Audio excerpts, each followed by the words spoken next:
And we're off. Craig Chalmers starts the game for Scotland. Quickly in there, the Scottish pack. It's back for Patterson. Chalmers trying to test out Tuiloto. The whistle had gone, obstruction. And the man held responsible there was Fenukitau, the flanker. It's a penalty, and straight in front of the posts. Hastings, no trouble at all with that one, not in his form. 44 points in the last match, and he started off as he means to continue. 3 points in this. Scotland take the lead by 3 points to 0. Now Manu, Elisi. To Logan. Well taken there by Taufu. But quickly in by Wainwright, and away comes Patterson down the short side. Kicked a little bit too far, but Tuiloto couldn't control it. Derek Patterson was looking razor sharp there, how he came across and picked that ball up and went scampering off down the blind side.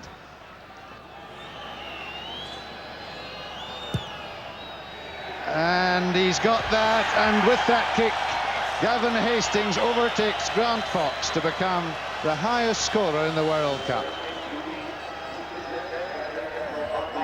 Now away comes Jardine to try himself at this midfield. Test out the defence of the midfield in the Tongan centre there. And once again the Tongans have been tempted to penalise and infringe, and Willie Losey there is having a little dust up. His 100% record so far, his World Cup record, all the Scottish records he holds to try and increase Scotland's lead. He seems to be striking the ball unerringly at the moment. Really, he can make no mistakes. There's a supporter going around here with... And Chalmers, not the best clearance, a little bit hurried, and so the pressure's still on. Yes, that was a quick reminder to the Scottish pack that they're going to have to work hard in every single facet of this game, and certainly in the scrums. Tonga played Scotland twice in their history, lost on both occasions. They last in 92. Again, they're trying this over the back to Afiaki. Very difficult though to control. Now taken by Latu. Manu. This could be dangerous. Vainuku. Tuipalata. Taufu. Oh, back inside to the flanker, and it's a try. A beautiful one for Fenukitau. And there is the danger from Tonga.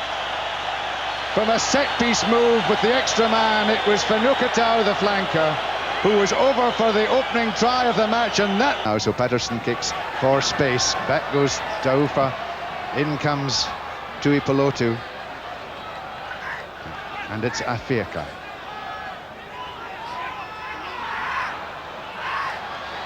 Now, away comes Elisi. Back for his brother Manu. But where comes it? No, it's not. It's outside there against Damien Cronin, and a high tackle there. And that's Taufu, the winger, and a high tackle, a very dangerous one on Damien Cronin. Oh, he's giving it such a thump, and it's almost just arrows in as if by radar between the posts. He hasn't even missed the middle of the posts so far. It's been spot on. Morrison trying to get support outside. Now he has it from the forwards. But Scotland go to ground. You must stay on your feet when you come up in support. Away now come Tonga. A thrilling run this by Vainuku. A lovely piece of running by Elisi. And away comes Taufu. Has he got support? He runs out of support, but he's taken in the tackle by Kenny Milne. He did so well to get back there. But the Tongans carry it on. They're just 10 metres short of the line. They've got it. Away comes Latu. It's now with Manu, Elisi, and the full-back. Tuiloto, there's a man out on the open. And it's Vainuku. What a couple of tremendous tackles coming in from Scotland there.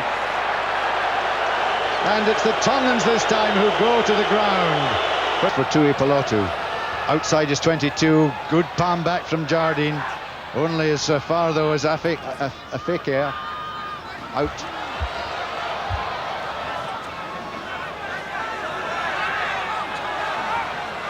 Tonga desperately looking for it, but they've come in there with their hands, the right thing for it on the ground, and well, that familiar thump, that familiar sight, and another 3 points.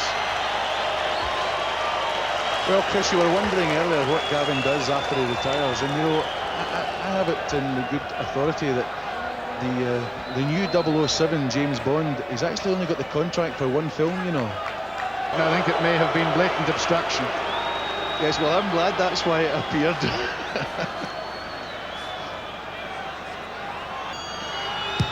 And he gives it another mighty thump. I think that's straight between the posts again. I don't know why he doesn't... The touch judges just don't surrender and put their flags up before he starts. And this is how it happened. There we can see the obstruction, and it was number 6, certainly on his opposite number, Wainwright. Afiaki, without any question, obstructed.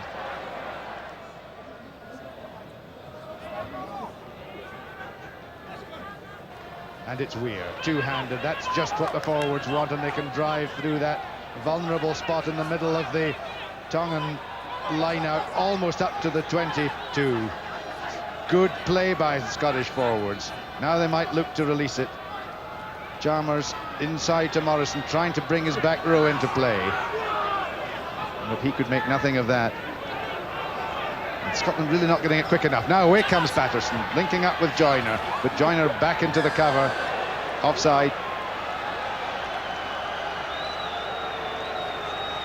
Oh, well, need one say any more? Straight between the posts, and that's his 7th penalty, and another record falls to Gavin Hastings, because that exceeds the highest number of penalties kicked in a match, twice achieved by Grant Fox, once by Rob Andrew last week, and of course by Gavin Hastings now until he overtook it. So another record to the mighty Hastings.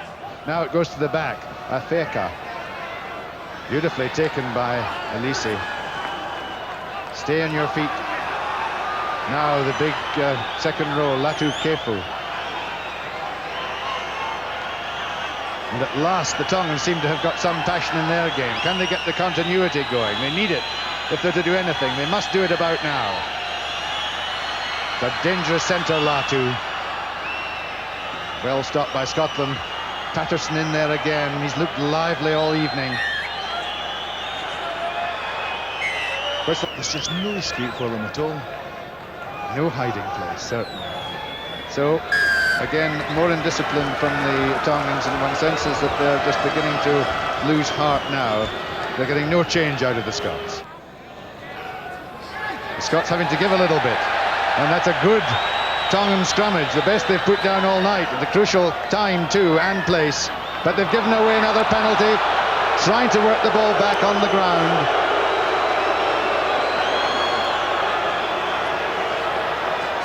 So another penalty to Scotland. Drive that they put through on that scrum. It was great that they won the ball as they did, but again the indiscipline once the ruck had formed.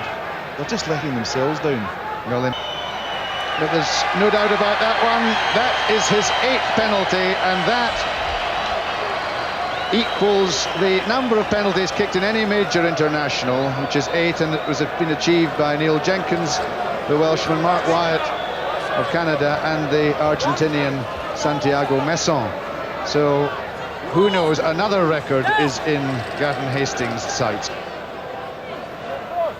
At the back there, number 7, Fenut Kitau. It's going to be a very big influence, but away comes the Scottish number 7, Morrison, into midfield, driving at the heart of the Tongan midfield to try and tie them in. Now if they can get the ball back quickly, they do. It's Jardine, it's Hastings, it's Joyner. Now Joyner's got the speed. Can he get round the fullback? Oh, he's well taken in a couple of tackles. A pincered movement on Joyner, but the Scots are across there quickly to try and work the ball back again for Patterson. Patterson operating as a 9 forward. He's in the midst of that. Wainwright waits with the forwards drive up to the line. Eric Peters gets over. That's the try the Scots have been waiting for, the try they've deserved, and it's been scored by their number 8, Eric Peters. Well, I'm delighted to see Eric Peters scoring that try, because unfortunately for him, the way the game's gone tonight, it's the first time he's actually featured in a game. But for me, the great thing there was that when Joyner cut back inside, it was Damien Cronin that was across there to rip the ball away from Joyner and set the whole thing up. There's Damien just sauntering back. It's a good quick handling, and there was Joyner. He can move, but he was well tracked by 3 defenders who got across. But across there too was Scott Hastings and Damien Cronin, and that was what set up the maul, the drive forward then, and it was all done by Cronin. And here was Peters, who scored that sensational try in the Five Nations Championship against Wales. He didn't have to quite so far to travel this time, but it's still a try.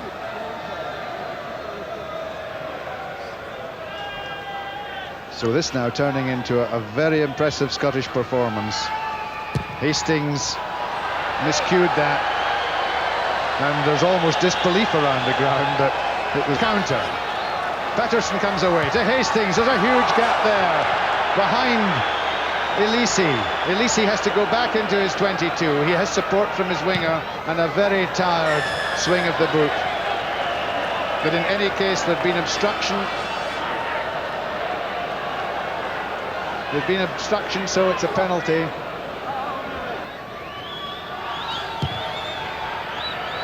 And he's just off to the posts. Whatever he's doing, he's striking it beautifully. He's not missing by very much.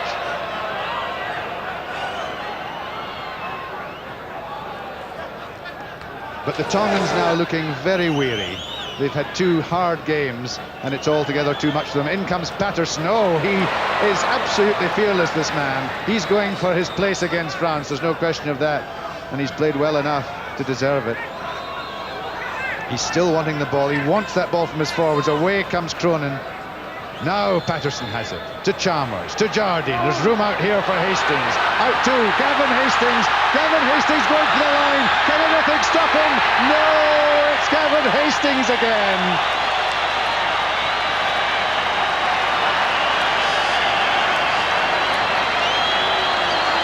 It was Gavin Hastings in for his first try of the night. His 5th of the tournament so far. And the crowd loved it. In the meantime, there was some nonsense after Hastings had scored from Va'anuku, the winger, who took exception to something and was also needless. But there was so much room here, Gordon. Yes, it was. But the big man came up there. He was steaming, and he knew exactly where he was headed for. Straight for the corner, and of course over he went. And the winger wasn't at all happy because he felt he got across and he put. Well, the odds were against that one, but it's been an official caution. He was already warned for stamping, but anyway, he's being allowed to stay on the field, and Patterson comes away. Milne to Scott Hastings. Scott Hastings up into the tackle. Now the Scots want this desperately, quickly. Patterson has it, couldn't control it, but it wasn't knocked forward. Away comes Morrison. Morrison holds, stays on his feet, turns, waits for support. Patterson in there again in the midst of things with Cronin. It's all that the Tongans can do now, but they lose control of it, and away comes Scott Hastings in a frantic dive. Has he got the try? He has. I think it's Scott Hastings who got the touch. He and Jardine went for it, and once again the Tongans stupidly have lost their heads once the try was awarded. But whatever it is, it's been a try, and Scott Hastings, blood streaming from a wound in his head, I think was the man that accredited with the touchdown. He certainly enjoyed it. It's with no problem whatsoever with the conversion. We can see it here again. Now we'll just actually see from this angle exactly who got the touchdown. Yes, it was Scott.